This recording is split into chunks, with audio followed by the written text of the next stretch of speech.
Hello and welcome to the Last Word on Spurs. We hope you're keeping very, very safe and well. Thank you so much. We are back, providing you with instant reaction to Tottenham Hotspur drawing against Brentford 2-2 in the Premier League. It's like we've never been away. Joining me on this Last Word on Spurs, I'm joined by Jason McGovern, Lee McQueen and Frank Major on this one here. If you're listening to us for the first time, you can find us on iTunes. We're on Spotify, across all major audio platforms. We are, of course, on Twitter at Last Word on Spurs. We're on Facebook and Instagram too. And as always, this show is proudly brought to you by the Beavertown Brewery. That is the Beavertown Corner Pin, bang opposite our South Stand. If you're looking for a change to your usual beer or thinking of trying something different this January coming up, then Beavertown have got that cracking alcohol-free IPA Lazer Crush for you that back of those really, really well. Available in all grocery shops and online at beavertownbrewery.co.uk. Top of the show, I want to wish Richard Cracknell. Rich, unfortunately not joining us with us tonight, was due to come on. Maybe on the back of that results, they decided probably opt have a night off. And as I say, see Anthony Costa for that, our HR assistant, who gave him that night off. But back alongside us, I want to say he's 100%, but he's hanging in there. We've got the fighter, Macca. How are you, Max? You okay? Yeah, all right. Merry Christmas, everybody. And look, if you get bored with us talking about some shite defence and the fact that we've picked up where we left off, feel free to ditch this off right now and go and watch the interview with Jermaine Defoe that me and Rick done. Yeah, because you might absolutely. get a bit more joy out of it than the woeful performance. Look, I mean, it's difficult. You know what I'm like. I'm always positive. I have to say as well, thanks for the well wishes, bud. I've had COVID. Which has been a bloody struggle. Everyone's ill, so wishing you the best crackers as well. My voice might go by the end of the pod as well. But look, it's difficult to be positive. I was buzzing for the season to come back. I thought we'd go there, and I thought we've been working on front foot press. I thought we'd been working on a different way to set up. I think we've been, a lot of positivity around the World Cup players coming back and also the players back at Spurs Lodge and the training ground that have been working. But nothing's happened. Nothing's changed. It's literally exactly the same. Like 43 days later, here we are. It wasn't even first half we were rubbish, second half we were good. It was second half of the second half we were good. Do you know what I mean? It's mind-blowing. I'm really frustrated because I'm looking a fool. I know I am a fool, by the way, for those of you who know me, and if you don't, then and you follow me or whatever, you know I'm a fool anyway. But I'm looking foolish. I'm looking like I'm Mr. Positive. I want to be positive. I can't double down on Eric Dyer anymore. I mean, come on. I mean, it's just ridiculous. So look, we're going to get into it, and we've got obviously Jason and Frank level-headed on here as well with me. But the fact that we got agile, the fact that it was actually baffling now. We didn't win the game in the end, to be honest. It was quite bizarre after being basically shit. Sorry, younger viewers, I'm sorry about that. But basically being rubbish for 60 minutes. We cannot continue doing that. We've dropped more points already today. And other people in and around us are flying. So, yes, it's not been a great comeback, has it, Rick, to be fair? No, like I say, 43, 45 days later, you wonder what has actually changed. We've had a whole host of listener statements coming, guys. We'll just read a few of these out. Patrick at Kingsfall23 says, can't understand how Conte only makes the one change. Sanchez should have started in front of Tanganga anyway. Ref was shocking as well. Roller coaster, but needed the win. Mark at Zero Cashflow says, how does Eric Dyer still get a game? Why doesn't Conte trust any young players? Son's poor season continues. A complete non-factor yet again. So why the lack of subs? With every game, I'm convinced that giving an extension to Conte would be a major mistake. Matt Martin says, I've genuinely forgotten how painful this season has been for us. Why, oh, why do we start the lead for so slow? Andrew Charman says, why are we so bad repeatedly in those first halves? Anyone? Damien says, why does it take until the second half for Spurs to show up week in, week out? Kendall Nichols says, the game plan simply has to be let the other team score first. Ben at BOM Spurs says, convinced Conte isn't setting up the team this way to play with creative expression from the start. When is he going to change? And Ellie Slater says, when we realise that it's the manager's job to get the team ready for these games, no excuse for straight 9 games conceding first. Simply not good enough. So much to discuss. I mean, look, from my perspective, it's another game and another display that we've become accustomed to, really. You know, start not so well, finish really well. Brentford, look, we know it's a hard place to go because they've only had one defeat there all season. I won't mention to you who that defeat was to. You probably can work it out. But the quicker we do get Romero, Bentancur, Richarlison and Lloris ready, the better. Because, like I say, we do need our starting 11 really to have an impact this season. But Spurs, on the back of that 2-2, have now rescued 14 points from losing positions in the Premier League, more than any other side. So look, again, there's so many multitude of factors with how you describe the way Spurs are playing at the moment, in between and before the pre-World Cup break. But Frank, we'll start with you, because once again, it is a tale of two halves for Spurs. Putting this politely, garbage in the first, much better in the second, but it does still feel like this team is stuck in the second gear. And we know, look, fixtures around Christmas, they always throw up surprises. You maybe argue that you take a point being 2-0 down today. But if that isn't a cry, Frank, for reinforcements in this January window, then I don't know what is. So how do you sum up that 2-2 draw up at Brentford? Well, I'm actually surprised at the amount of fans turning on Conte this early into his tenure, considering what he'd done last season. And looking at the squad, I mean, look at our bench today, Rick. I mean, look at our bench. That bench, I looked at Villa's bench today. They had more going forward on their bench than us. And we've been all season, a few injuries. We've been unlucky with injuries, but it feels that certainly if a few players are missing, we just haven't got the squad depth for capable players to come in and fill in. Many were happy that Tanganga started over Sanchez. Should either be at a club like Tottenham Hotspur? No. We need a marquee centre-back signing, and in the summer we needed one, and we got one on loan, and I'm quite happy with Longley, and I'd be happy if he signed. I think he's a good addition, but our starting central centre-back doesn't get in the England squad over Man United's fourth choice centre-back and Manchester City's fifth. I think Akjani, Ake, Diaz and Laporte start over John Stones, which is indicative of the quality of our defenders at the moment. It's just shocking, and I understand that Conte has to take some blame. You have to motivate the players. It's the manager's responsibility for performances. But ultimately, looking at the squad, looking at how many we're short in key areas, and comparing our squads to the other big clubs that we're supposedly competing with, it's not good enough. And I think, unfortunately, we're at a bit of a crossroads here, because I understand if we're not going to back Conte, and the club aren't going to go out and get the marquee centre-back, which unfortunately for them nowadays costs about 75 to 100 million pounds to get a world-class centre-back who could go slot straight into the team, and a right wing back. I mean, rinse, repeat. We talk about the same things all the time about positions that we need quality in, and it should be a priority of the boards now. I mean, if you're Daniel Levy and you're watching these performances, you do not have to be a football genius. I mean, he's been at the club long enough now. He knows who a good player is and who is not. And surely he knows, without Conte and Paratici having to approach Levy and say, this is what we need, it should be a case of Levy saying, look, this isn't good enough. We're miles from where we need to be. What can I do for you? What positions can I help you with? And I'm willing to back you. And it just doesn't ever seem that we're there. So it is disappointing. I mean, these performances cannot continue. They can't. And unfortunately, I just don't feel that we've got the players for the style of football that the fans want. I mean, I understand that when the handbrake's off and we go at teams, we're probably better than when we sit back. But ultimately, if that back three sits on the halfway line and we try and camp in the opposition box, one long ball over the top, and we're in trouble. I mean, it happened at the end. We were quite lucky not to concede. So I don't understand what the fans are seeing that perhaps I'm not, because I just feel that, again, you can't play the high pressing, high octane football with the players that we've got, and that includes Kane playing as a number 9 as well. So it's a crossroads for the board. They either back the man, give him what he wants, and keep him happy, or he'll walk in the summer, and then we have to start again. And after the fiasco when we appointed Nuno as manager, after the trials and tribulations we went through to actually appoint him, and managers turning us down, or the 11th hour us pulling the plug on the likes of Fonseca, I just think that would be 2 steps, 3 steps backward again, Rick. So I just feel that over the last 18 months, we haven't had anything positive, or much positive rather, to talk about. Obviously, achieving top 4 last season was fantastic, but it's the same old Spurs, same old story, same old problems. And I just would love one day as a Spurs fan to have more optimism than perhaps competing for top 4.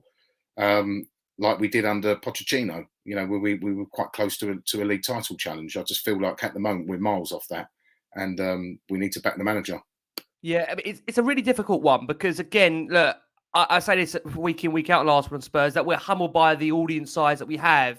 And therefore, when it comes to the manager, it does feel there's a definitive split in between. Some feel that the style is everything to them, and some feel it's result over performances. And again, that gets you into that territory of whether you feel it's going to be sustainable long term under Conte, or whether, like I say, this is just about winning, and winning is all that matters. Jace, we'll come round to you because, look, if we hadn't seen this before this season, you'd say that was another Jekyll and Hyde performance, being understandable after a mid-season international tournament. But what are you putting your fingers up there for? What's that, 5, 4?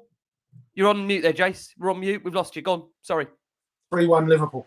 3-1 Liverpool. Okay.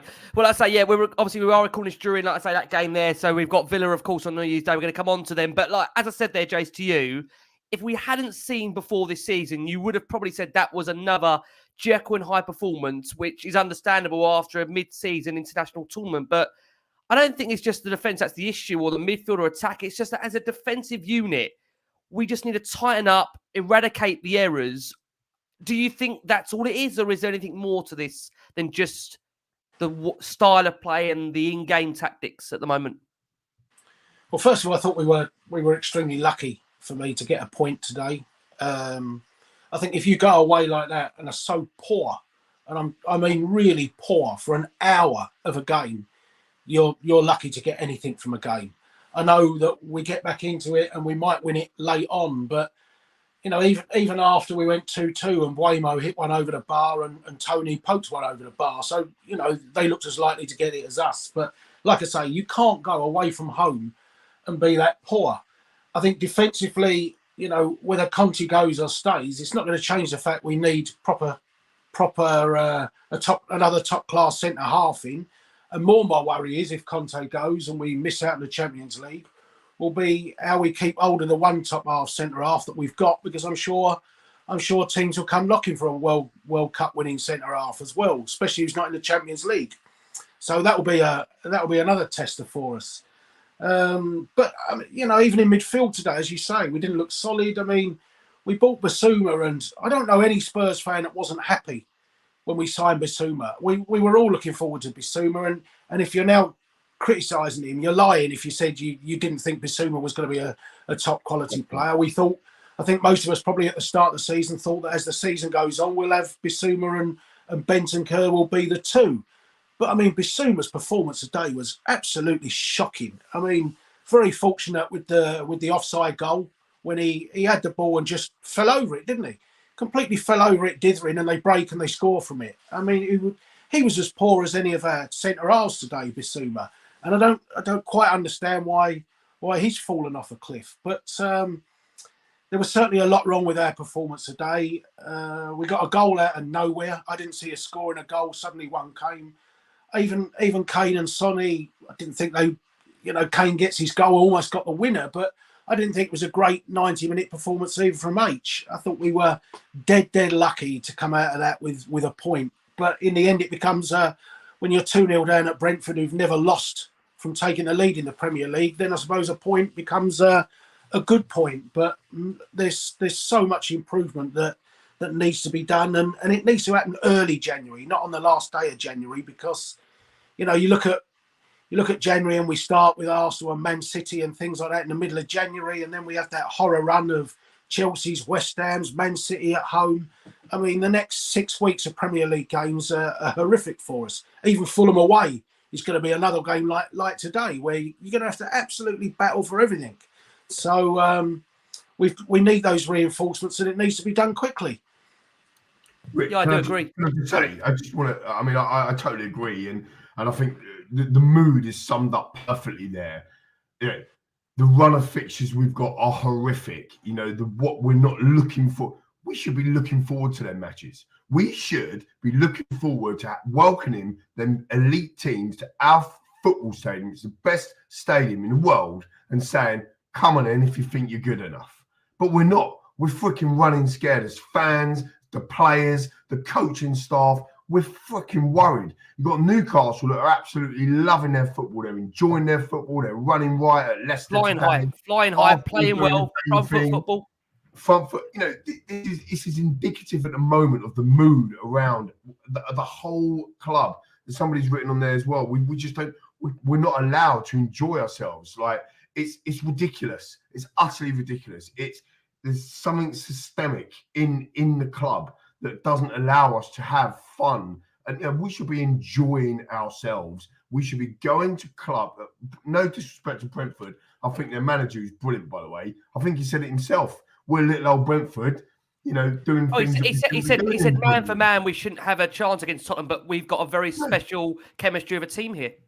And it goes back to the point that Frank you made in your intro as well, which is that I don't think he's got the players to be. I don't think it's the style of Conte. I just think that the players that he's got ain't doing what he needs them to do, and he's coaching them so much. Like, remember when he first came in, his job was really to get an extra 15-20% out of each player, and he did that. I mean, he absolutely like Eddie Howe's doing at the moment with Newcastle, right? Conte did that with us last season.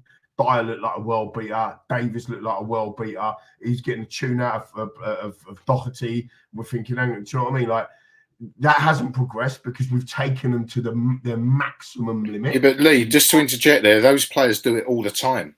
Eric Dyer done it under Jose.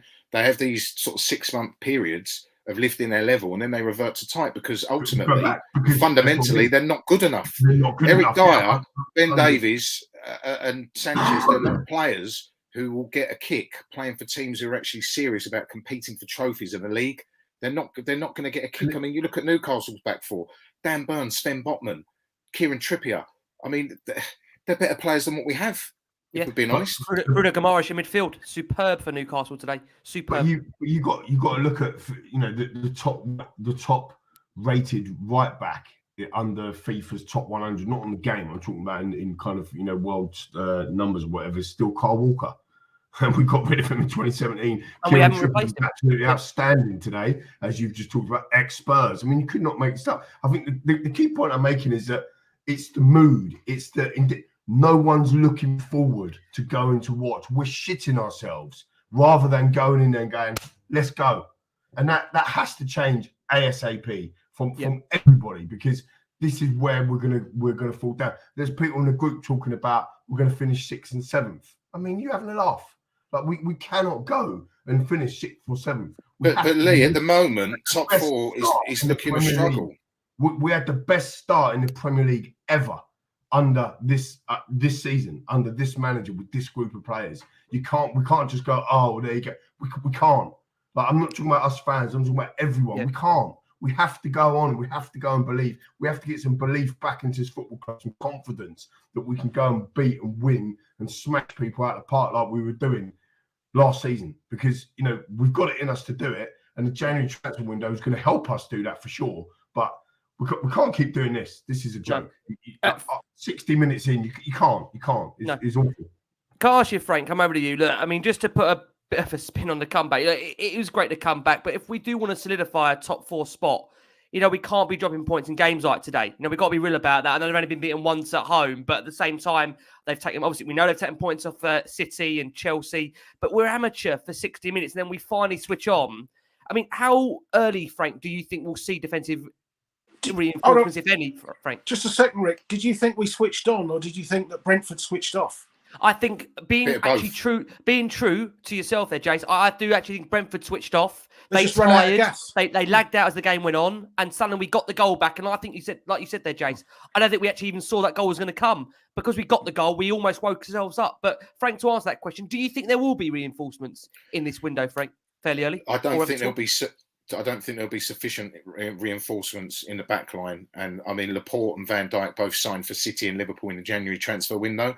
And we've had this conversation before, Jason and I particularly, if Chelsea or a club like that wants a player and they're serious about getting that player, regardless of what window it's in, they'll go and pay a premium and they'll do everything in their power to go and get that said player and get the manager his number one target. And I just don't see this club doing that. And I think the excuses now is not enough, in my opinion, because we pay top dollar for the tickets. We're generating the revenues now, which are in line for a top football club.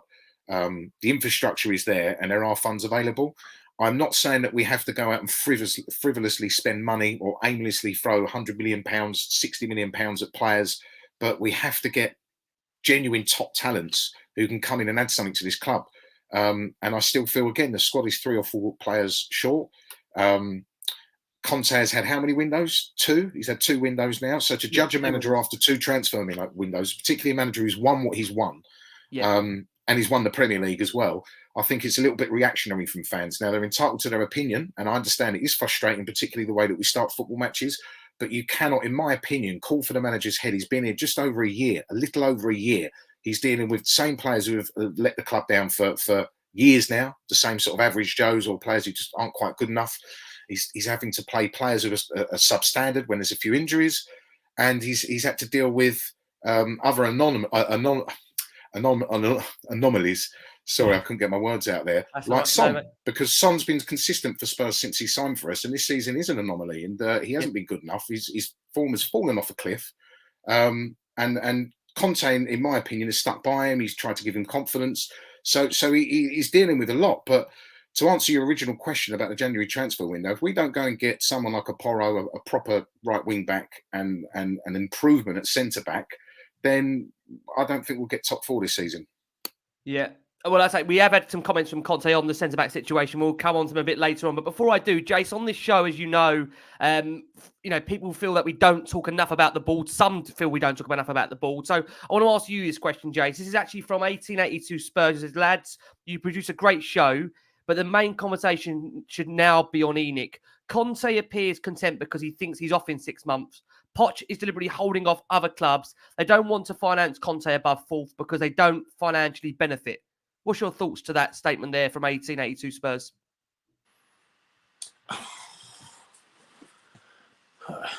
They do benefit if they're above 4th, that's for sure. But I think we said it on the last show, don't we? That they have to show a real sign of ambition to go and not just be 4th. I get what the questioner is saying. There is no push. We spoke off air today, didn't we? And we said, and Frank's just alluded to it. I mean, Steve Hitchens spent a whole week in Milan last summer, or the summer before, was it, trying to sign Skriniar. Now, if Chelsea or Manchester United or Liverpool or Manchester City spend a week, they don't spend a week, do they? They sign him in 48 hours. Look how quick Liverpool sorted Luis Diaz out when they thought we would get him. We spent 29 days of January doing a kind of sneaky one trying to get Luis Diaz, and Liverpool went in with about 10 minutes notice and thought, Christ, he's going to go to Tottenham, we'll sort it out, job done. And that shows you the speed. So, it's I think even with the Bastoni deal, when we was fiddling around with that in the summer, if the other clubs had gone for Bastoni, they would have got him. And we have to go and do that. And it's no good waiting now till January the 31st. We have massive games in January, and that board has to go and do it. And we all get the frustrations. We're not as, I think the problem with us is that we can look at ourselves and think we're in a mess of a club at the moment. But the fact is, we did get top 4 last year, and we've been in the top 4 all season this year. And we can all sit here and say, I don't know how we are, but we've had a crap squad for a lot of that time, and yet it has been good enough. So, it's sometimes we're not as bad as we think we are, but we're certainly not as good as we want to be. And I think we all would love to go and see this board go in there and show that real sign. Go and get a deal done. I think Liverpool signed Van Dijk on New Year's Day. Chelsea have more or less already announced Nkunku, haven't they? Straight away. Yes. Yeah. And you can see it. And I mean, with Liverpool, I think with Klopp's statements about Bellingham today, you get the feeling that deal is done for next summer. They've gone and got Bellingham for him to be so gushing in his praise. And we're constantly hearing, well, money's tight and we might do this and we might do that. And will we back Conte? But like I say, even if you don't back Conte, whoever you give that job to needs proper reinforcements next summer. So get the thing done quickly. Okay, I mean, just to come on to Conte before I do, last season at White Hart Lane, this is from Joe.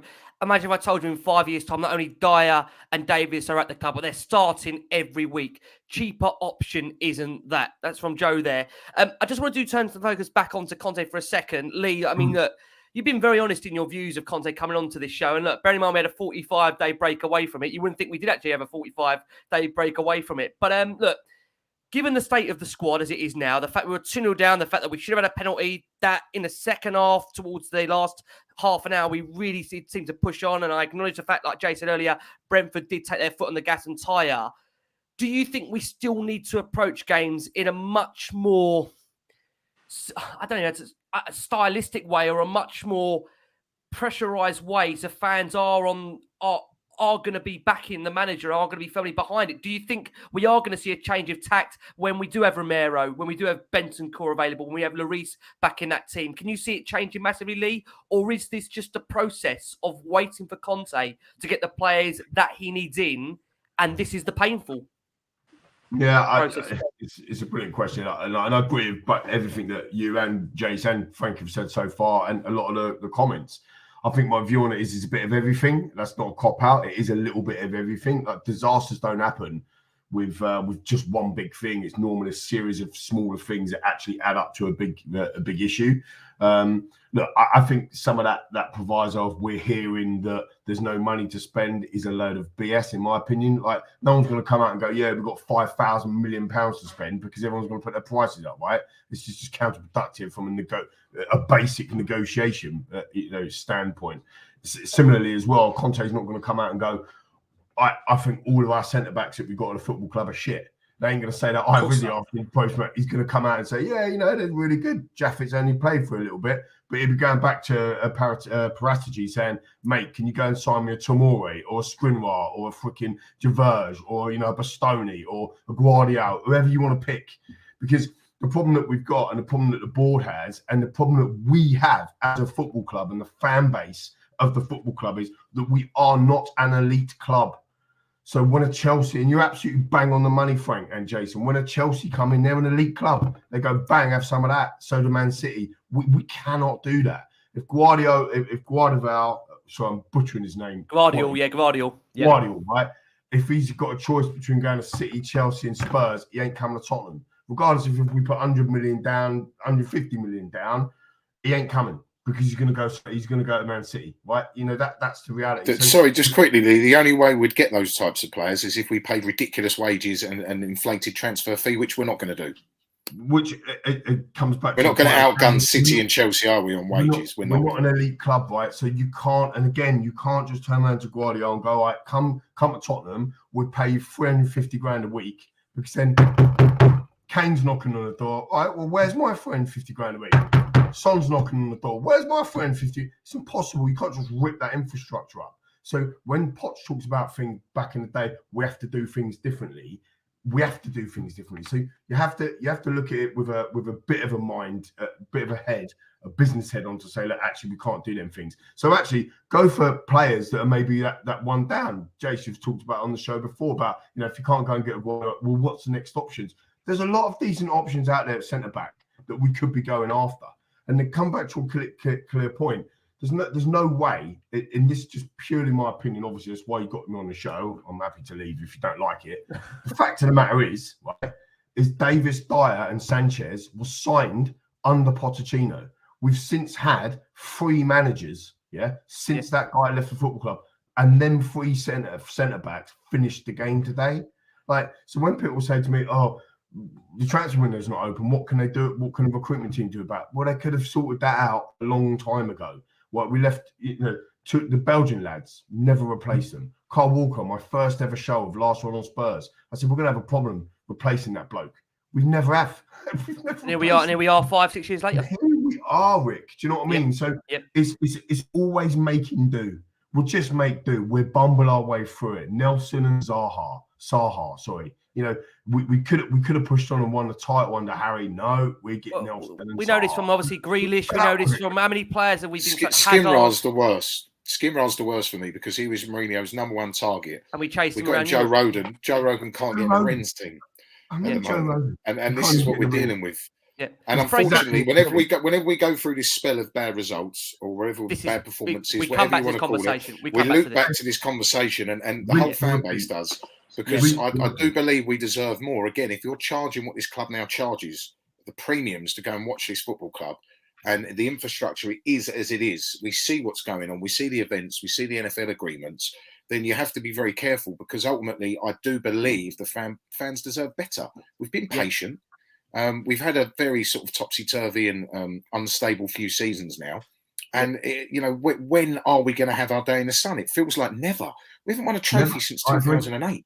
We've had a couple of sort of title challenges which fizzled out, a couple of months before the end of the season. Finished third in one of them, and the other, we were miles off Chelsea in the end. And it just feels like again, I'll go back to this every time we go through these phases.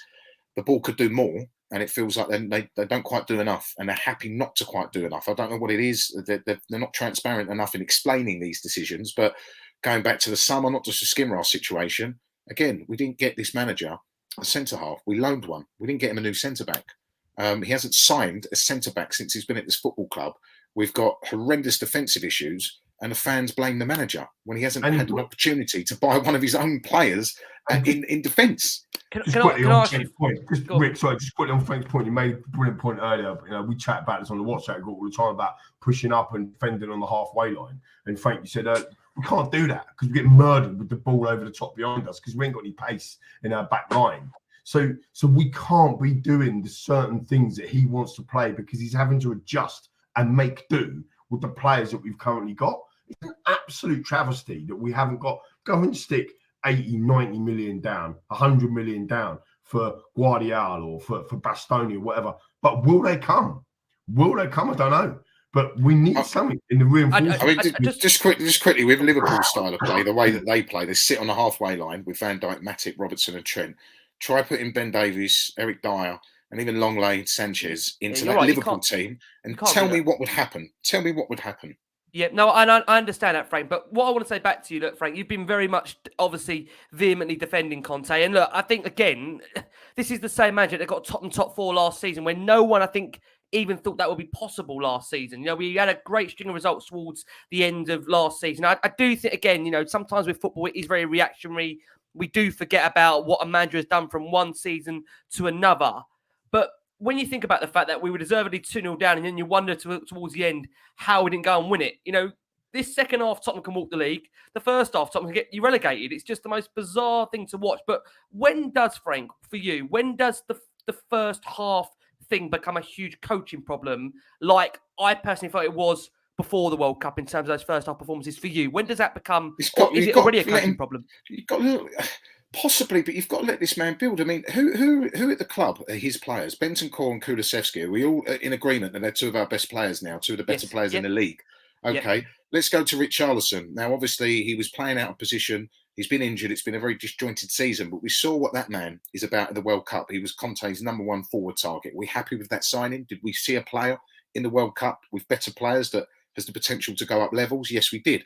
As Jason said, Basuma, one of Conte's main targets. I think the whole fan base were unanimous in that signing.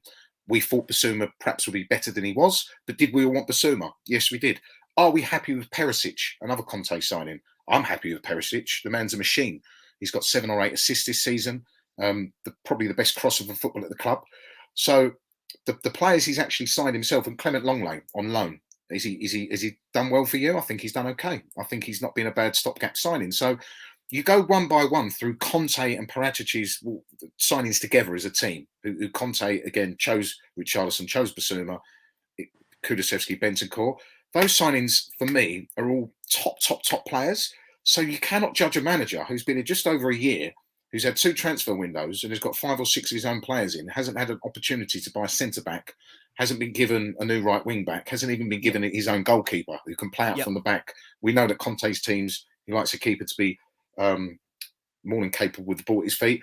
I don't understand how we can pass judgment this quickly.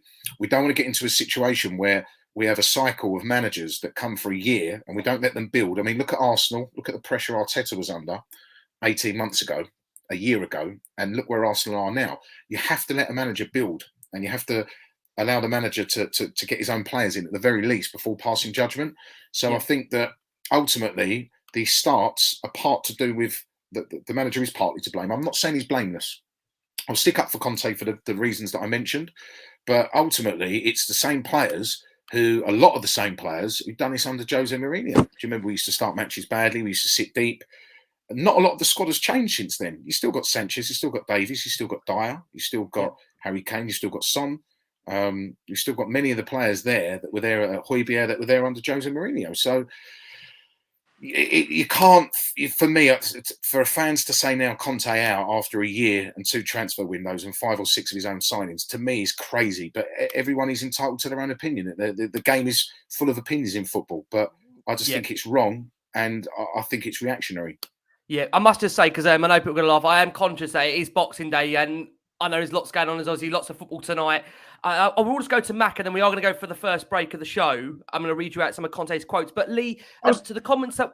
Go on, Jace. I was going to say, Rick, usually I want you to shut up so I can watch the cricket or the darts, but as Arsenal are about to pummel West Ham, I don't mind if you do a 17-hour show today, mate.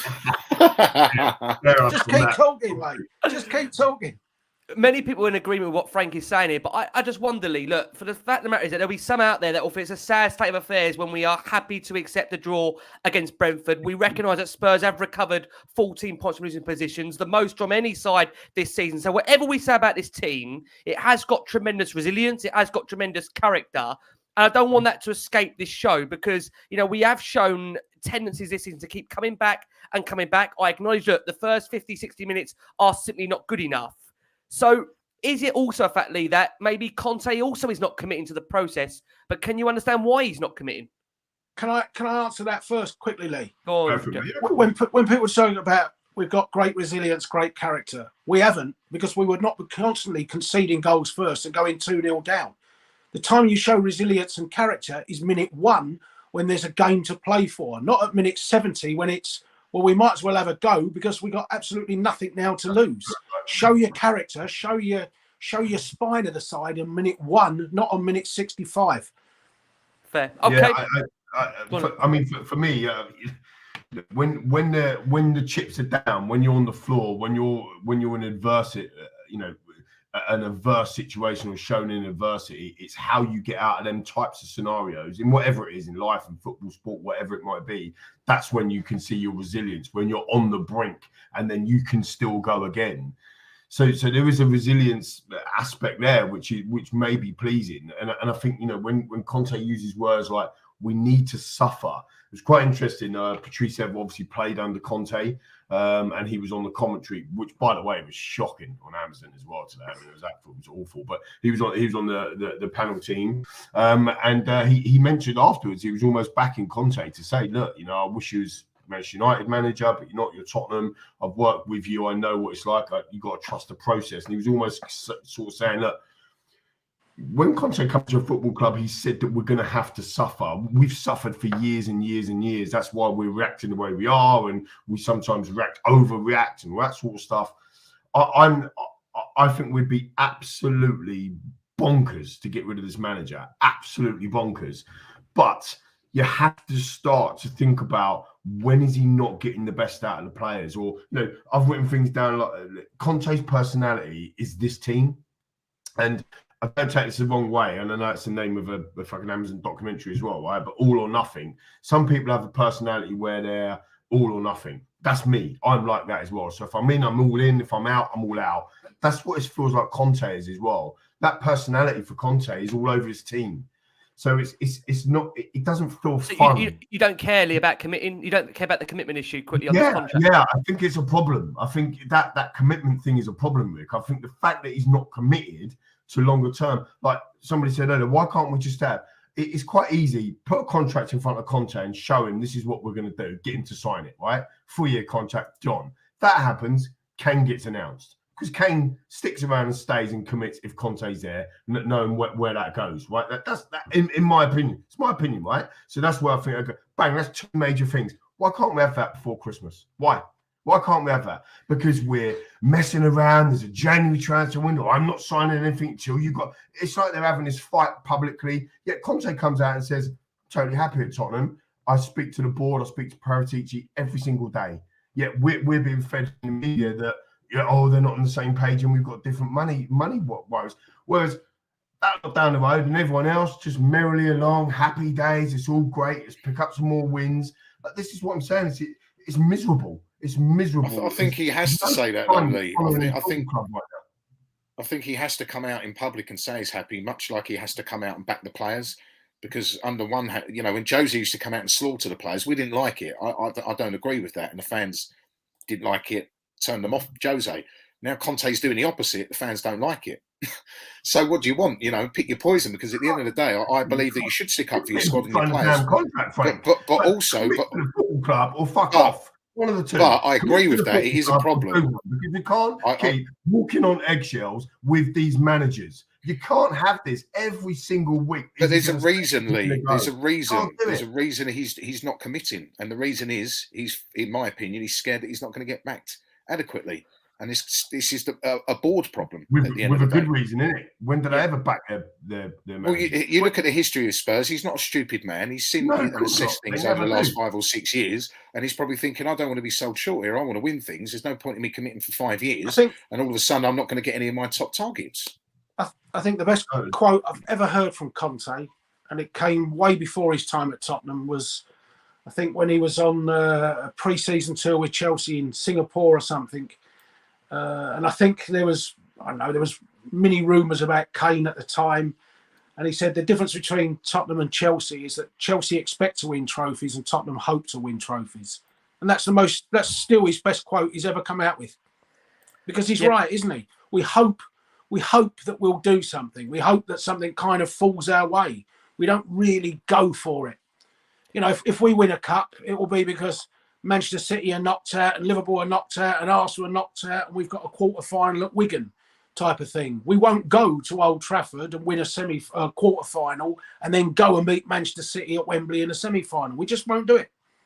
Well, listen, we are just going to quickly bring up the stats from today before we go for the first break of the show. As I bring things up, I'm just going to read you out the comments post-match, both from Frank and from Conte. Thomas Frank said we knew exactly they were going to start slow, so that's why we got 2-0 up, as he laughed. No, seriously, there was no talk about having to start quickly. A good performance from us over 90 minutes. If you look at what we created, I think we deserve to win. So Thomas Frank thinking from his side, they should have won the game. Antonio Conte, after the game, said from his perspective, in one side, I have to be happy because of the way we played. In the second half, the energy, the desire, and intensity. And when you play out this, you can create problems. On the other side, there's now 9 games in a row where we concede the first goal. It's important to be stable for a team that wants to try to stay in a position, good position in the table, to concede for many goals, the first goal or 2 goals. We have to make good reflections. We have to find solutions. For me, this is the first time in my career to concede 9 games in a row. They showed great character, but we have to start in this way. In our mind was so, and we didn't want that to happen. A difficult team, and they drew against Chelsea, big City. It's not easy to press them because they can hit along, and Tony is very good. I want to underline how good they are, but we could have won the game. So that's Antonio's comments straight off the back of that. But we are going to do is we are going to go for our first break of the show for our listeners that are on audio. For our watch audience here, thank you so much for joining us on Boxing Day. We've got over 500 of you plus. Thank you so much. We're joined by Jason McGovern, Frankie Major, and Lee McQueen on this last word on Spurs as we reflect on Spurs' 2-2 draw up at Brentford earlier on today. Now, we're just going to briefly touch upon the team lineup. Jason, we'll come over to you for this one.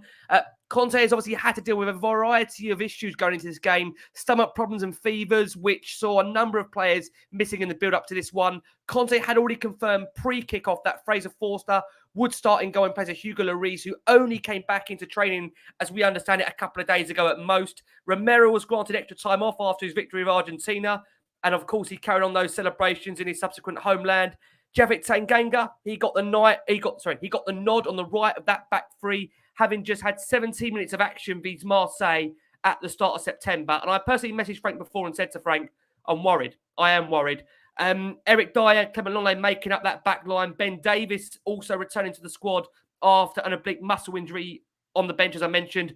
Bentancur obviously suspended for this one. So Yves Bissouma had the opportunity to obviously start today. He did start Spurs' last 3 friendlies. He got the nod alongside Pierre-Emile Højbjerg, Skippy on the bench.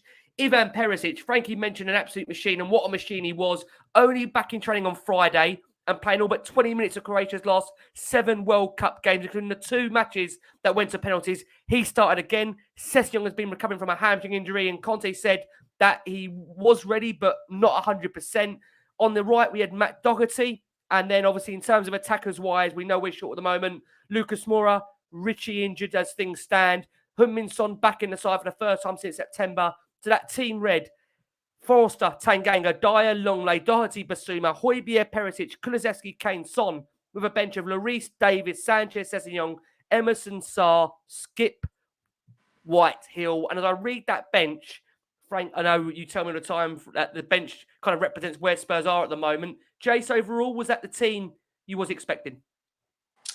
I probably thought Sanchez would start over Jaffet, because that's when it's been a decision between them two up until this point. Sanchez has usually won it, and I thought it would probably be Royal and Doherty on the left, without thinking that Perisic would play. So I think we was all delighted that Perisic came in, and that you know those three friendlies had seen Doherty get a place in front of Emerson Royal. But other than that, you knew Rodri was suspended, and you know that Moura and Richarlison aren't fit. So it's not exactly a million miles away from the side, particularly once he'd said Forster was in goal. So it is it. But I mean, that bench looks horrific, because I said at the start of the game, this starting lineup has to do the business, because there's no attacking game changer to come off the bench. And I thought it was interesting at 2-0, he was apparently about to make 3 subs, as if to say, and we've seen him do it a couple of times, haven't we? This game has gone, so let's bin this game off and get players ready. You're right. And then as soon as we got that goal, instead of bringing 3 on, he went back to 1, just 1 coming on, as if to say, well, actually, I don't really trust what's behind me to come on.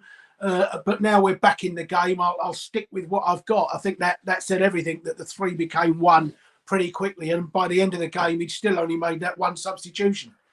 John, fascinating point you brought up there, Jace. I think that's a really important point to make, because I thought the same thing. We saw those subs being ready, and you thought he's almost throwing the game here. Suddenly we score, completely different change of tact, which I thought was fascinating. The only thing, in fairness to him on that bench, when we're talking no game changers, Richarlison injured, Lucas Moura has been injured all season. And obviously you can't, Lucas Moura has been injured all season, but you can't do anything about that until January.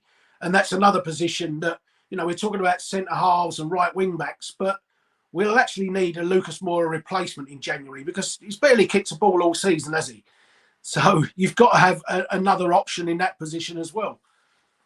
Yeah, no, I agree. Let's go around to Frankie. Frankie, look, great reception for Harry Kane, I will say, today, when he obviously came. Well, when he obviously in the build-up and warming up was great to see. I know we had Brentford fans talking him, but the best way to silence those fans, of course, is score, which is exactly what he did. But we have to talk about the fact that he's still on these free kicks, deflected for a wall over the corner. But we had a question coming here from, I will find it. We had a question coming from Mr. Brian, who says, why does Kane keep on taking these free kicks? Frank, is it a problem for you, or have we just got to get used to it and understand they obviously see something trending that we don't? No, it's ego. I'm sorry, because Kane has to have more self-awareness. He's for me, our best player, has been for years. He'll go down as a Tottenham great, but just have some self-awareness that it's not your strongest point, as corner taking wasn't when Roy Hodgson bizarrely wanted him to take corners, and give it to Son or Perisic. I can't get my head around that. Even. Or could anyone, Jace, give it to Fraser Forster. He's got more chance of scoring from a free kick. And I don't get it. I'll be totally honest. I'm not going to become fixated on it, but it's a problem, because there's teams in the league, Leicester strike out in mind for me with James Maddison, but there are teams in the league that if they get a free kick on the edge of the box, it's a worry, it's a concern. Yeah. But when Spurs, if you see Harry Kane lining a free kick up, you just know what's going to happen. We say it amongst ourselves in our group chat, hitting the wall, incoming, pending. Someone I think said it today, and it's just obvious. So you need to be a team player. You need to be more self-aware, and he needs to now come off free kicks, stay on the penalties. Regardless of what happened a couple of weeks back, he's still, for me, one of the great penalty takers. But come off them free kicks and give them to someone else, Harry. Yeah. Jason, we're pleased to say that I'm only going now through the main in-game incidents, just the main in-game incidents, which there were enough to be fair. Lee, will start with the opening goal. It is just a slapstick comedy, if I'm being honest with you. Tanganga misses the header. It's crossed to Jensen. His shot deflects into Forster, who almost gently caresses the football into Janeth's part. And it's an easy finish. It's a pretty pathetic goal to concede. After 45 days away, I was wishing Lee for another mid-break World Cup. I don't know about you. What did you think of that opening goal? Travesty. Wasn't it horrendous? Yeah, apologies quickly for viewers and listeners, because I think I've sworn 3 times tonight, so I'm a bit angry. So forgive me for that as well. It was rubbish. Absolute shocking. What can you say about it? It's just comedy of errors. He gets the deflection off it, goes past Forster. I mean, that's what I'm saying. 250 appearances in the Premier League. He's won a title in Celtic. He's played Champions League football. He gets his first start for Tottenham, and he's woeful. I mean, it's just ridiculous. It's just indicative of this football club right now. I mean, he's a good goalkeeper, and like when it's a backup goalkeeper. You wouldn't ask for, it's a good backup. He's a good backup goalkeeper, Forster, but he's a good goalkeeper. Like, he's a decent goalkeeper. He's played a lot of football, a lot of Premier League football. Nothing wrong with a bloke. Yeah, he starts. He's had a shocker. It's like Dana Galini. I mean, it's just unreal. No words. I mean, there isn't any words for that. I can talk most people. Yeah. But All right, Lee, just to stick with you then. Look, that's a 5th Premier League game in a row that we're behind. I think, look, we acknowledge the fact that the number of times we see this team completely foul at the basics of defending is just absolutely outstanding. And we know there's nowhere near the top 4 quality, but that's 22 goals now conceded in the last 16 league matches. If that doesn't tell you something needs addressing, I mean, it's almost like a warning sign, but bright amber flashing, isn't it, at the moment? The defensive side of Tottenham's game. Literally a strobe light in your face, man, going, the alarm bells are ringing, it's all kicking off. Do you know what I mean? It's like shutters are coming down. I mean, I don't know. I don't know what to say. Like I said it right at the beginning of the show. Davis, Dyer, and Sanchez finished that football match. What more do you say on that? Can I just ask you, just to come over to you, Jace? Look, I mean, that's again the first goal that we've conceded now we've conceded the first goal now for a 9th consecutive time and have 2 clean sheets in 12. I jokingly said to you before the break that we were reserving our energy to play well in the second half of this season. I mean, do you honestly think now this is now going to, because to be fair to Conte in his interview with Spurs Play that we've played out for our audio listeners to this show, he does acknowledge the fact that, in his career, he's never had a situation where his team have gone behind 9 times. So to be fair, he is acknowledging the fact there's a problem there. Can he fix it? Will he fix it for you?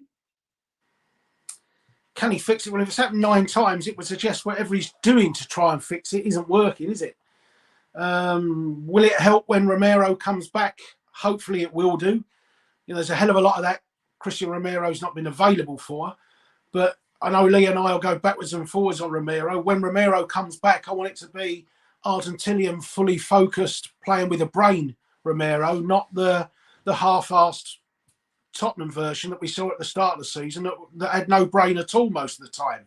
So, if we get the Christian Romero back that we want, then I'm sure that will help somewhat. But, Jaffet, I thought today, they played on Jaffet's weaknesses, didn't they? They drew him into things. We talk about it constantly. I said it before the game, didn't I? If Jaffet plays, there's about 7 or 8 needless free kicks. I think it was the 4th minute when Mbuemo had the ball literally right on the corner of the halfway line, right in front of the benches, and Jaffet straight through the back of him. And you think, he's facing his own goal, where are you going? And it's as if they knew that Jaffet would do that. He goes in for headers he can't win. He goes for balls that you think, Jaffet, just give yourself a yard and let them turn with it or something. Whereas just that little bit of savvy, little bit of experience, I'm sure that Romero would have. He wouldn't quite do some of the things that Jaffet does. But we need Romero back. But I think trying to fix it with what we've got is almost impossible because it's constantly failing. Yeah.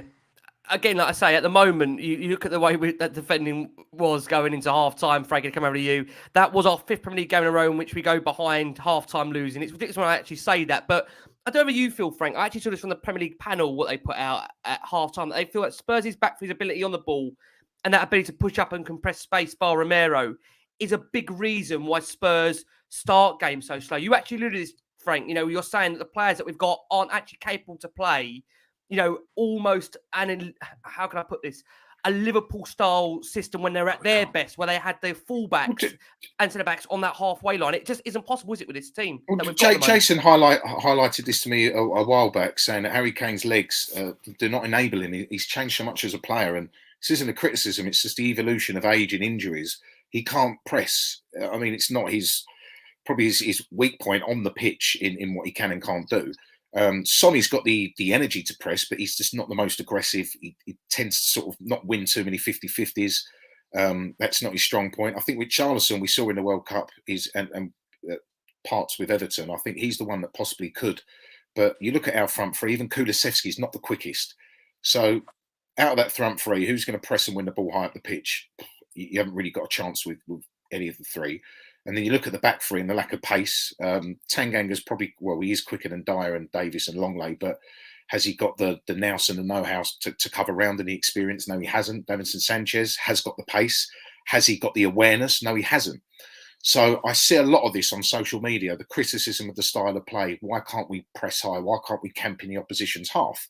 We saw it today near the end when we were sort of in the ascendancy and we were pressing high. A couple of long balls over the top, we're all at sea and we're in big trouble. And against better quality opposition and pace, if we play that way, we will get picked apart. So Conte's had to adapt his style. I'm not saying he's got historically a Klopp style of football, but it's impossible for him. He's in a situation where, what do you want him to do? Do you want him to commit football suicide and do exactly as the fans ask? And then you'll see us getting, conceding. We already concede, look at Newcastle, look at Leeds, look at Liverpool. We're all conceding a high volume of goals.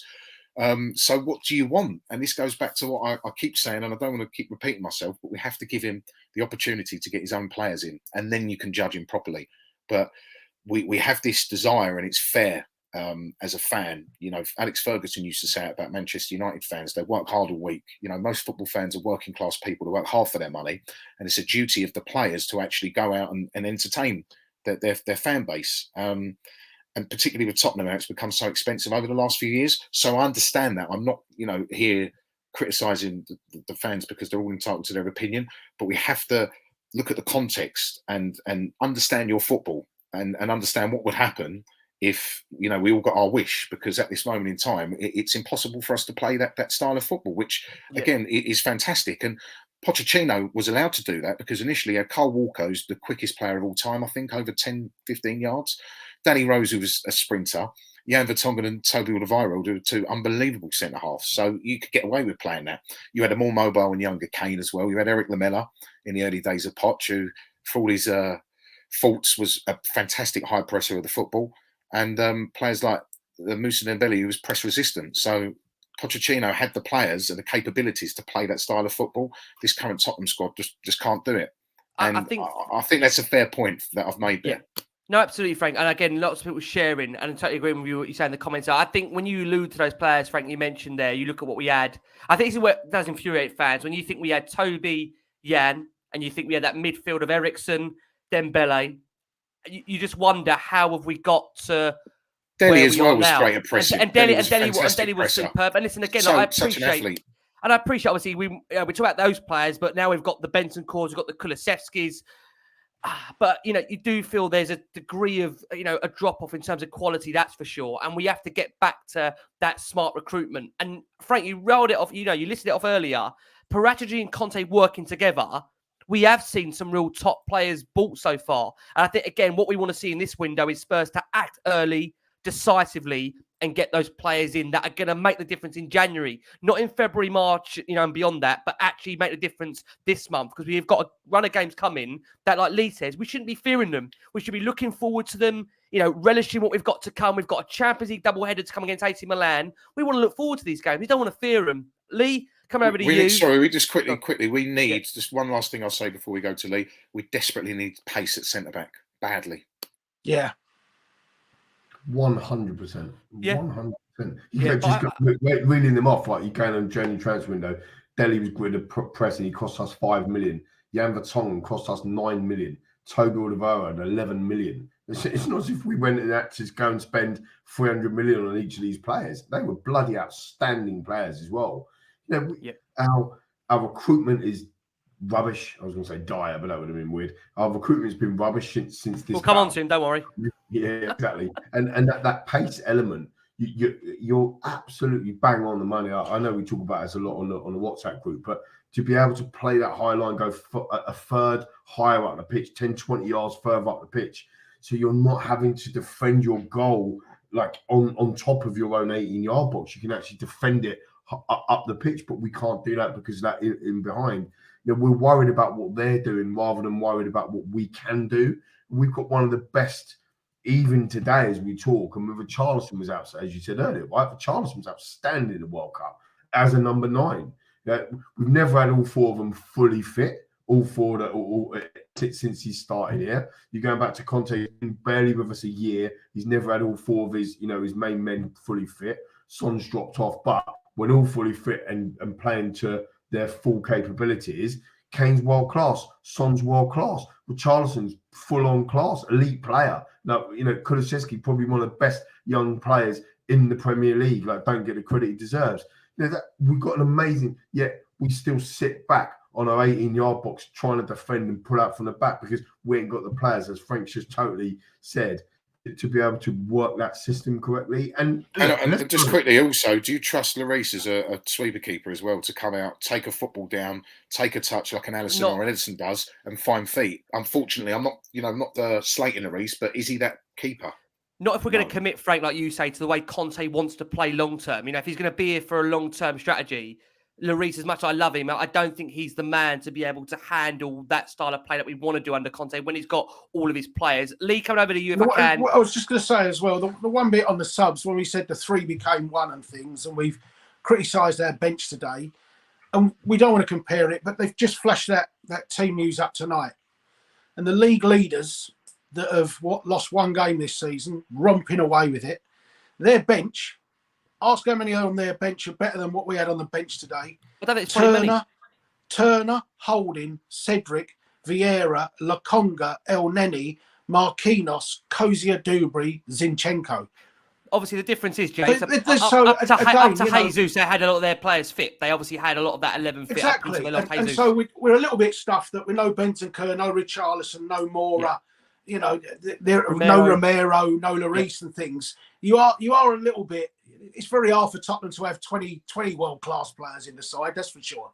Jason, we've been affected out of all of the other big 6 teams by injuries more than any this season, and that has to you have to add that into the equation as well. When in my opinion, I do defend Conte, but he hasn't had he's had it tough compared to the other managers. I know Liverpool have had a few, but Arsenal have been very lucky with injuries this season. So far. You're right. But you look at that bench. You look at that bench I've read out, and people are saying, "Well, our bench is not good enough for top 4." But that's a bench that's playing tonight for the league leaders. That's not a top 4 bench either. No, agree. You look at West Ham's bench. West Ham's bench is probably what it is better than ours was today. I haven't seen all I've seen on their side is 18 planks. Exactly.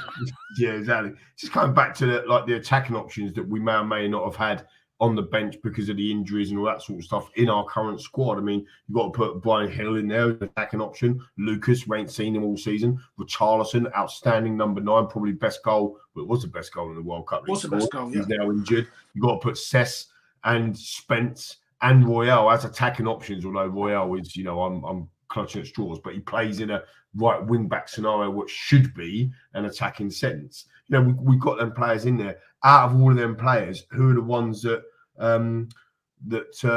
Conte actually purchased? Out of all them names I've just talked about, the only one that he actually said, we should have him is Richarlison. But clearly don't want Spence. Royale was already at the football club. Hill he's made quite publicly, he's too slight, he's not good enough.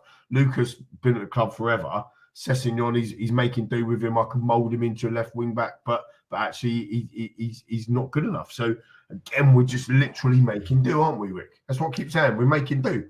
And that's the difference, isn't it? Where it depends on where Arsenal you want to go. Just about to go 1-0 up straight away as well, by the way. Great. Just to make everyone's evening that much greater. Sorry, gents. No worries, mate. No worries. Macca, come around to you. We've got to talk about the VAR incident or the non-VAR incident somehow. I mean, Perisic swung in a great cross to the back stick. Kane wanted to get his hand on it, but literally was grappled to the ground by me. And, I mean, a big penalty shout. David Koo and the VAR, not interested at all.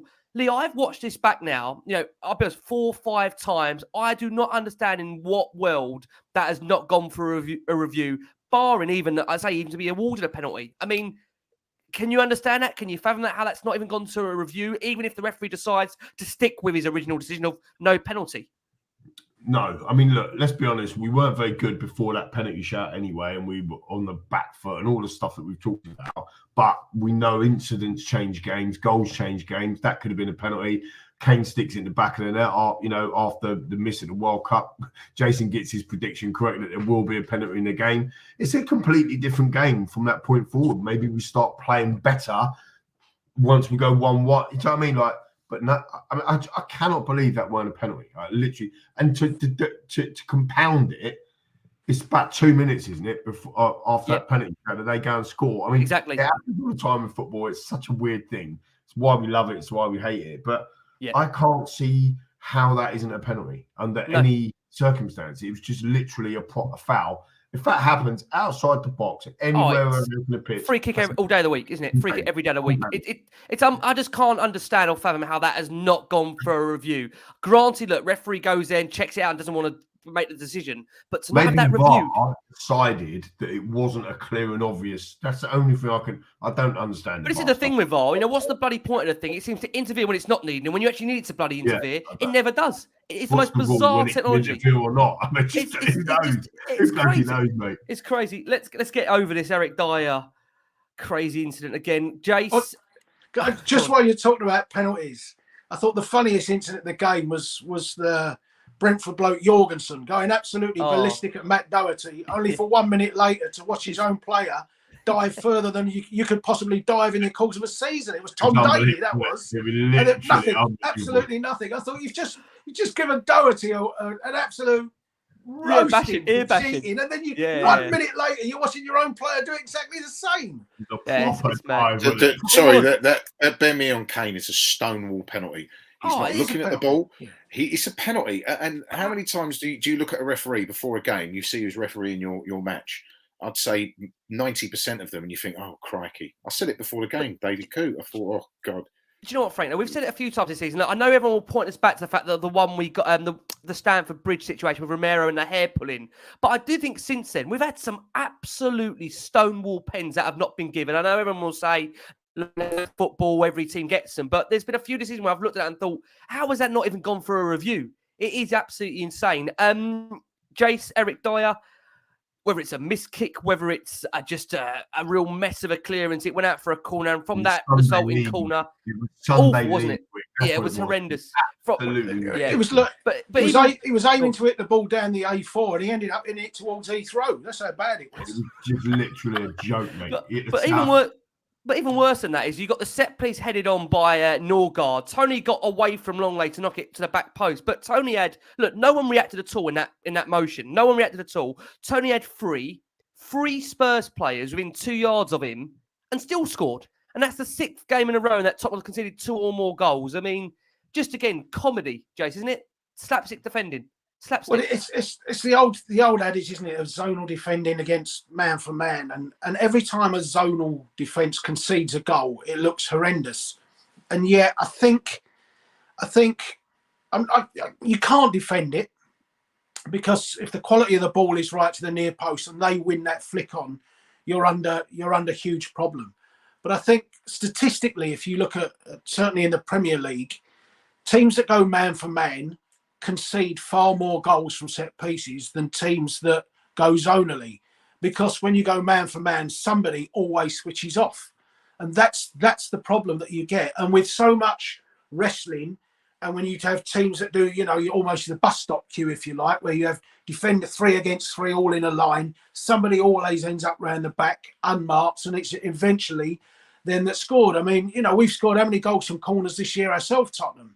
And we've scored plenty of goals against teams that haven't zonally marked. So I think that's the big problem. When you're zonally marked, the really important thing is that you win that first header.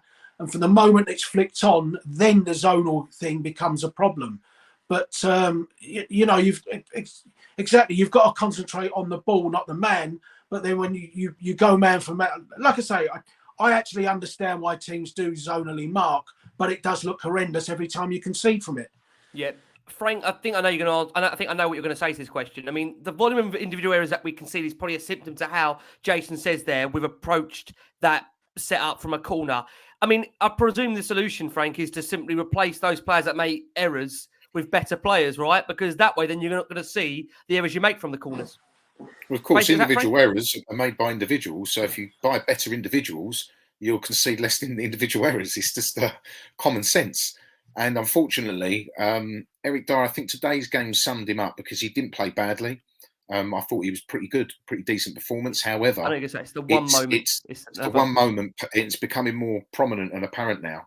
More But before the England call up, it seemed that it was sort of out of his game, and he had an extended spell for him, particularly not making goal conceding mistakes. But it's becoming once a game now, and I mean, you have to defend the corner. You have to defend the corner, but that's poor. Yeah. Did you not though think, Frankie, at times he looked a bit shaky today, Dyer? It didn't look like the normal astute himself that he was at the start of this season, back end of last season. He looks shaky at times today. He wasn't that poor, but no, his confidence has dipped. I think perhaps it is the abundance. The mistakes are becoming more abundant now, unfortunately. And you look at since the England call up, it's like the worst thing that possibly could have happened to him. But ultimately, he's not. Again, and I don't want to make it personal. He seems like a great character. He seems like a good lad, Eric Dyer. Got nothing against him. Really well liked in that training. Really well liked, and you can tell he's a decent human being. However, you've got Manchester United's fourth choice centre back, and Manchester City's fourth or fifth, as I said earlier, starting for England over him, which tells you everything you need to know. And if we're serious again of challenging for trophies and league titles and trying to close the gap on the elite, then unfortunately we do need better. And again, I don't want to make it personal with Dyer because I see stuff online and he seems to get a lot of abuse, and it's not his fault. I mean, he's shows up to training, he gets picked. He cares. I mean, he cares a lot. I think he does care. He's just not good enough, Rick. I think every individual error that he makes, it does hurt him. I'm sure he does go to bed at night, and it does affect him because he's a player that always wants to improve. And I think that's the sad thing, isn't it? We've seen a great level of improvement, and then we've dipped back to this nature of now inconsistency, and it's whether he can regain that form again. I was stunned, to be honest with you, with the turnaround of Dyer because I never thought he was going to make it. But look, fair play to him. He's got himself back into a position of consistency. Can he go again? That's a question that remains to be seen. Macca, coming over to you. Harry Kane, look, he took dog's abuse from minute one from those Brentford fans, and we said the best thing you can do to shut that abuse up is go and score. That's exactly what he done. It was a lovely towering header a lovely crossing by Clement Longley. A bit like the Arsenal one from 2015. He's now scored 262 goals for Tottenham. He trails Jimmy Greaves by just 4 goals now. He's getting closer, and he's also now scored in every Boxing Day fixture he's ever played and scored more Boxing Day goals than anyone in Premier League history. Is that the Harry Kane we wanted to see today, Lee? Silences the fans, gets his goal. This is the thing, Rick, stuff, right? About kind of me talking about being miserable when it's not fun. I totally forgot that he was only now 4 goals behind becoming our record ever goal scorer. I mean, this guy, we need to revere the bloke. We need to put him up on a pedestal and talk about how good he is and what he's doing all of the time, the superlatives that we can't even say anything about. He's 4 goals away from being our record ever goal scorer. This is unbelievable in record time. Like he equaled the goal scoring record in the World Cup, but because he missed a penalty, no one even talked about it really. Do you know what I mean? Like he did it in 40 games or 50 games less than the greatest Wayne Rooney. Like it's just his numbers are absolutely sickening. Can I just say, Lee, he's now scored against all 32 Premier League teams that he's faced in his career. Another ridiculous stat for Harry Kane. Amazing, really. Amazing stat for an amazing player. Yeah, he's just amazing, and like it's so easy for us, to kind of just go, oh yeah, but that's what he does now. Like we just expect him to do it, so it's not. Maybe we're not revering him. I think fair play to the away Spurs fans today. I heard them straight away from before the ball had been kicked. They were singing one of our own to give him that confidence and whatever back. I did actually say, I think on the WhatsApp group that I didn't expect him to play today. I didn't expect him to be back. Fair play to him. He came back a couple of days earlier than what he originally asked for, a couple of weeks off, I think. So to come back and play, and the header was excellent. You're right. I said it. Well, we said it on the group earlier, didn't we? It was like the header against Arsenal, that looping header. He's got that in his locker. Very unlucky as well not to get the winner. Absolutely. Inches away, crashing across the crossbar. So close. Yeah, fantastic. Yep. So, I think the boys are right when Frank and Jay should talk earlier about kind of, he's adjusted his game. His game's different. And again, that's another brilliant sign of a player, in my opinion, saying to be championed rather than like a criticism per se. And he's still putting the numbers up. I mean, Haaland's a freak of nature. We'll know that he's been absolutely amazing. But Kane scored, 13 Premier League goals this season now in 16 Premier League matches. I mean, it's an absolute joke of record. That's probably his best goal-scoring Premier League season so far. And bearing in mind, he's gone and got what did he get before? 29 29, was it 26 as well on the trot when he, in terms of Premier League goals, when he won the Golden Boot and got the assist maker, he got 23 goals. He got 30 one season. He's hit 30 as well. Yeah. It's phenomenal. I mean, the character that he's shown today, he's getting abused all game to come back and score like that. And I think, like Jason said it, up until that moment, no one even thought we were going to score. It was just so out of nowhere, the goal, wasn't it, really? I think as well, I mean, did he miss a penalty in the World Cup? Because I swear he hasn't, because, nobody's mentioned it, have they? It's like the programme starts and the first question is, how will he come back? I think TV companies must have employed about 82 psychiatrists, because the only question they seem to ask is, how will he get over it? What's his mindset like? And he goes out there and scores. And constantly during the commentary, it's Kane. He missed that penalty a couple of weeks ago. And you think, move on from it. It's happened. It's gone. How many more times are we going to have every single game where we mention it 84 times? But surely that's it now. He's scored now. That's it. It should be end of, right? You think? But it's just constant, isn't it? You think, right, he's missed a penalty. He scored one in the game as well. Yep, he missed one. Move on from it. Leave it. It's moved on. Time's gone. Yep. Frankie, coming over to you. There's actually some really nice words from Thomas Frank actually on Kane. He said, I was happy to let him cross from there. It's a fantastic cross and a great header from Harry. We knew we had to stop Harry Kane, stop set pieces, and we had to win the transition battles. But I think we stopped him from open play on the whole. But he's got a great header. I know he hit the bar, but he's a great player. I like Harry a lot. Nice words there from Thomas Frank. I actually like Thomas Frank as a manager as well. Really do like him as an individual. Who knows for the future? But we're 2-2, Frank, all level. No. You've just said here live that you want Thomas Frank to replace Conte. No, I said I like him as a character. Oh god! I said I like Thomas Frank as a character, and who knows for the future. I do like him. I think he's I think again he gets the best out of players. He does get the best out of players. And look, I want Conte to stay. And listen, I hope we back him. We've done that. We are going to definitely move on from the Conte chat. But Frank, it's 2-2. Kulusevski's low cross deflecting to Højbjerg's path. To be fair, lovely finish from Højbjerg. 5th Premier League goal for the season. He's becoming a real finisher now. I thought what was funny, Frank, is Conte just ice cold reaction, almost like he was expecting Højbjerg to bury it, and so he did. His finishing's improved this season. He's become a goal threat, more goals than Son in the league, which is astounding. But long may it continue. It's crazy. It's ridiculous. But it was a great finish, really smart finish. It wasn't his best performance. He'd done okay today, I thought. But if he can keep chipping in with goals, and what will he finish the season on? Is that 5 in all competitions, Rick, or is it 5 in the Premier League? I think it's 5 Premier League goals. 5 Premier League goals in the Premier League. Sorry, 4-1. Sorry, Lee. 4-1. 4-1. Sorry, 4. If he can chip in with anything near 10, he's not renowned for his numbers. I mean, that would really help the team if he can get more. Yeah, but, especially if Bentancur is going to be scoring as well, right? That's what you want. You want goals from the midfield. Both of them to have stepped up, as you. I know Bentancur has obviously played today. Both of them have stepped up in terms of goal scoring, haven't they? They have two great goals from Spurs today. I mean, the header was outrageous. I mean, Harry Kane, you run out of superlatives for Kane. I mean, I'm really worried now that he'll be considering his future. I mean, I don't want to deviate from the question too much, but if you're Harry Kane, you're looking at it. The only 2 teams, really, top teams in this league, because he's going to want to stay in the Premier League and break that record. The 2 teams in this league that need a striker or will need a striker in the summer are Manchester United and Chelsea.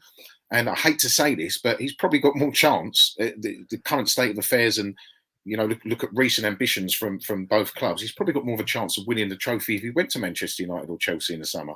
If we continue as we are, historically, definitely. Historically, you can't argue with that at all. But no, two fantastic goals today. Really good goals. Højbjerg, the best thing about Højbjerg's goal was actually his instinct not to follow the ball into. You actually saw him hang back. He literally, he knew it was going to be. Brilliant finish, though. I thought his finish against Chelsea at the Bridge was a smart finish as well.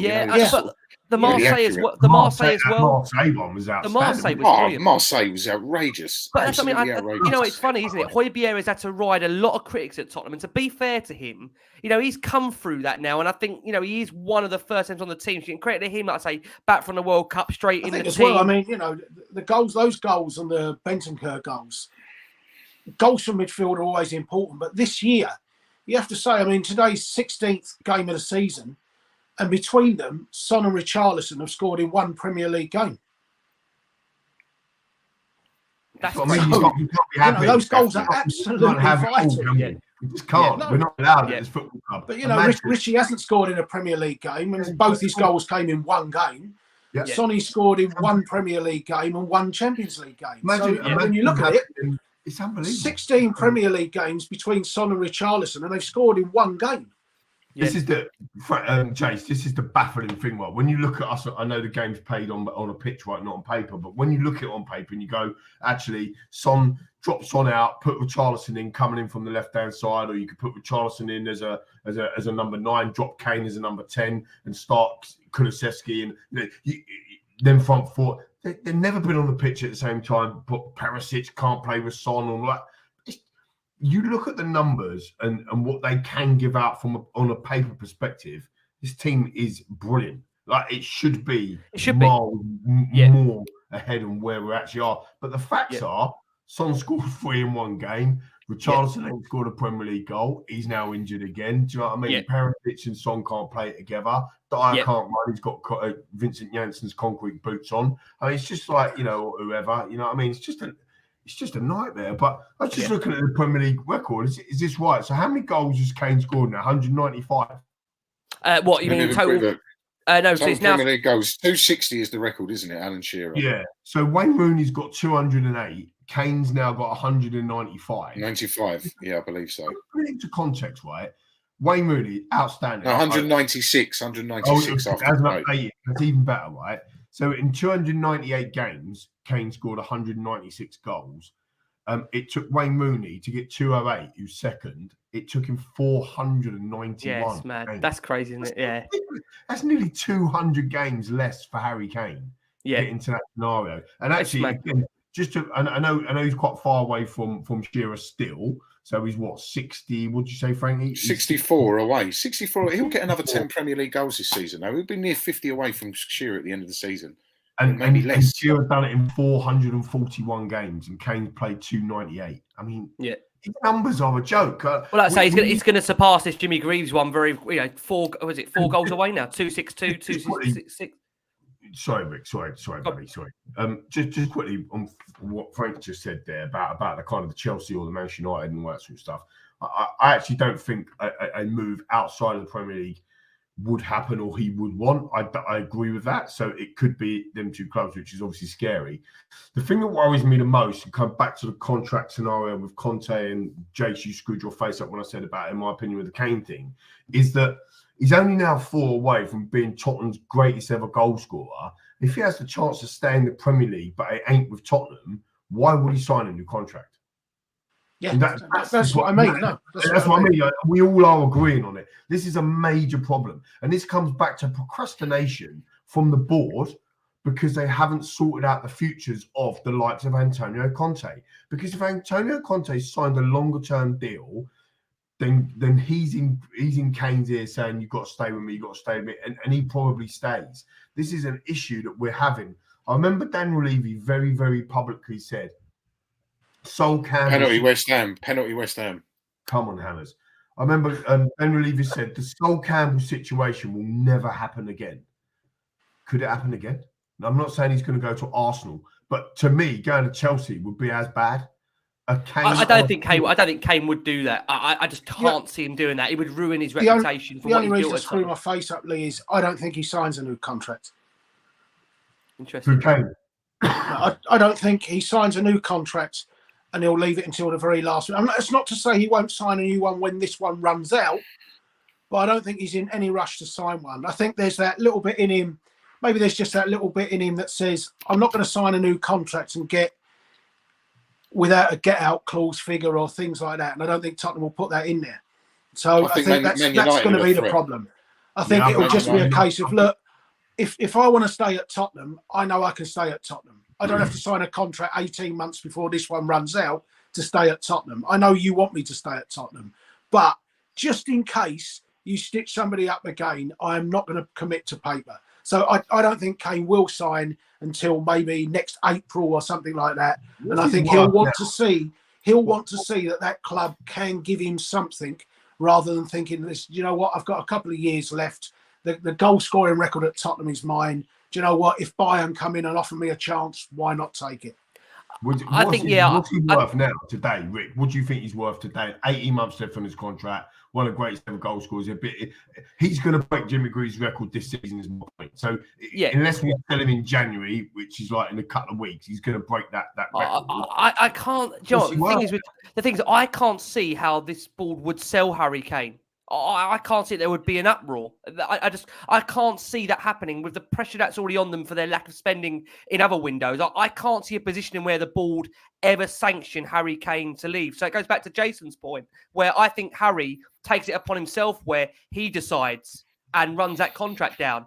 And I honestly think that's where we're going to end up. But look, I know we're going slightly off topic there. What I say, Harry Kane will wait and see. Please God, like I say, he's here for a very, very long time, because without his goals, where would Tottenham be this season? Conte was asked actually about in terms of the window. He said, asked by Ali Gold, does he feel he needs new centre backs? He said, now we've recovered Tanganga. Also, the first game of the season, he started a lot with his knee. He needs a bit of time to get into the game. His answer is essentially, he's pleased with his central defenders. He's got enough. He said, we're good in that area.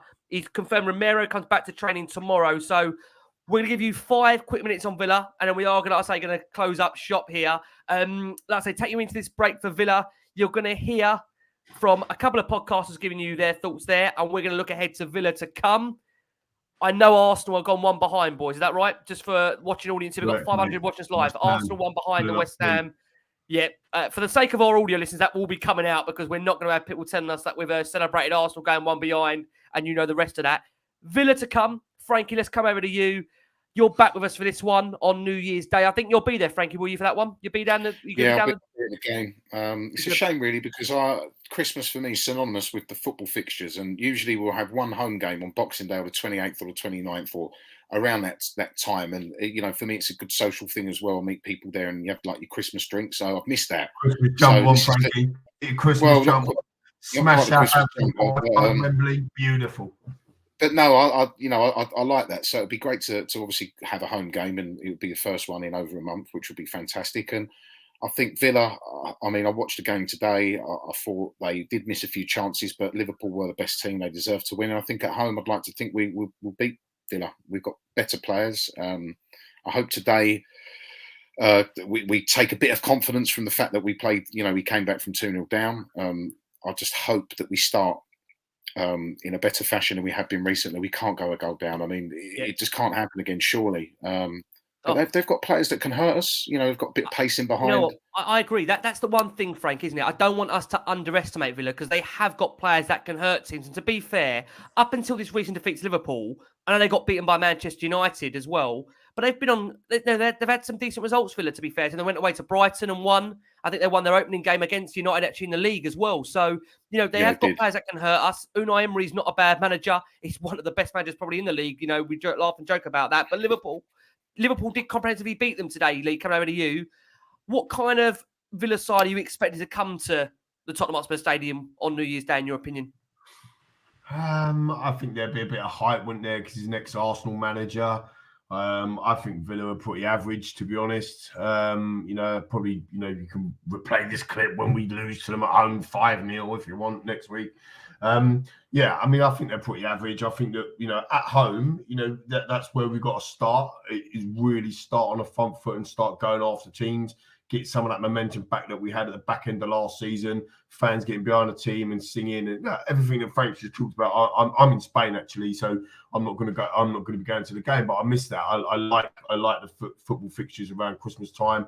You get to see your friends, and it's a chance to be back there. And I think we have a good atmosphere. I know it's New Year's Day, but I think we have a good atmosphere, because as Frank says, our first home game in over a month or whatever it is there. So I think it would be. I think we leave ourselves in good stead.